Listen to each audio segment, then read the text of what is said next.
আশঙ্কা ছিলই, বাস্তবে হলোও তাই। বুধবার ডোনাল্ড ট্রাম্প বিভিন্ন দেশের উপর পাল্টা শুল্ক ঘোষণা করার পরেই ধস নামল আমেরিকার শেয়ার বাজারে। পরিসংখ্যান বলছে, কোভিড অতিমারির পরে এত বড় ধস দেখা যায়নি মার্কিন অর্থনীতিতে। ট্রাম্প নিজে অবশ্য আশাবাদী। তার দাবি, অর্থনীতি আবার মাথা তুলে দাঁড়াবে। ডো, S&P 500, ন্যাসড্যাক সব সূচকই একেবারে তলানিতে। এবার বিশ্ববাজারে মন্দার আশঙ্কায় কাঁটা লগ্নিকারীরা। ট্রাম্পের ঘোষণার পর মেক্সিকো, ভারত ও দক্ষিণ কোরিয়ার মতো দেশগুলো এই করে খানিকটা ছাড়ের আর্জি জানিয়েছে।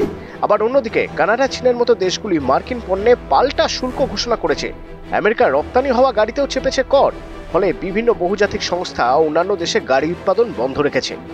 একদিনে লাফিয়ে বেড়েছে সোনার দাম। বিনিয়োগকারীরা সোনা ছেড়ে অন্য জিনিসে লগ্নির কথা ভাবছেন। ডলারের মূল্যমান হ্রাস পাওয়ায় চিন্তায় মার্কিন নাগরিকরা। সব মিলিয়ে আগামী দিনে আমেরিকা মুদ্রাস্ফীতির কবলে পড়তে পারে বলে আশঙ্কা করা হচ্ছে। দ্বিতীয়বার মার্কিন প্রেসিডেন্টের কুর্সিতে বসার পর থেকে আমেরিকার শুল্ক নীতি বদলে ফেলেছেন ট্রাম্প।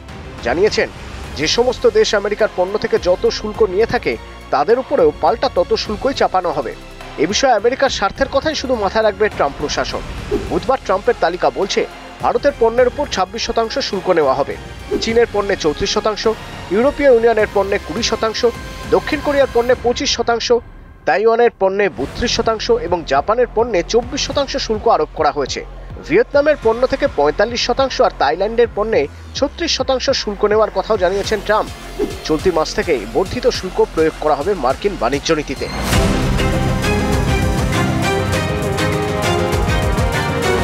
ট্রাম্পের নতুন নীতিতে প্রায় প্রতিটি দেশের উপরে ন্যূনতম 10% হারে শুল্ক চাপানো হয়েছে। তবে আমেরিকায় যে সমস্ত পণ্যের উৎপাদন নেই, যার জন্য অন্য কোনো না কোনো দেশের দিকে আমেরিকাকে নির্ভর করে থাকতে হয়, সেই পণ্যগুলিকে শুল্কের তালিকা থেকে বাদ রেখেছেন ট্রাম্প। যেমন ভারতের ওষুধ এবং ওষুধ প্রস্তুতকারক পণ্য, তামা, ইস্পাত, অ্যালুমিনিয়ামের মতো বেশ কিছু পণ্যে আমেরিকায় কোনো বাড়তি আমদানি শুল্ক নেওয়া হবে না। অন্যদিকে কানাডা, চীনের মতো দেশগুলি পাল্টা শুল্ক ঘোষণা করেছে। আমেরিকার নিত্য প্রয়োজনীয় পণ্যের সিংহভাগ আসে কানাডা থেকে। এর সঙ্গে আমেরিকার গাড়ির বেশিরভাগ উৎপাদন হয় কানাডায়। কানাডার এই করের জেরে মার্কিন বাজারে নিত্য প্রয়োজনীয় জিনিসের ব্যাপক মূল্য বৃদ্ধি হবে। এর সঙ্গে মার্কিন শেয়ার বাজারে এই বিপুল ধসের জেরে অর্থনীতিবিদরা ফের একবার মুদ্রাস্ফীতির আশঙ্কায় রয়েছেন।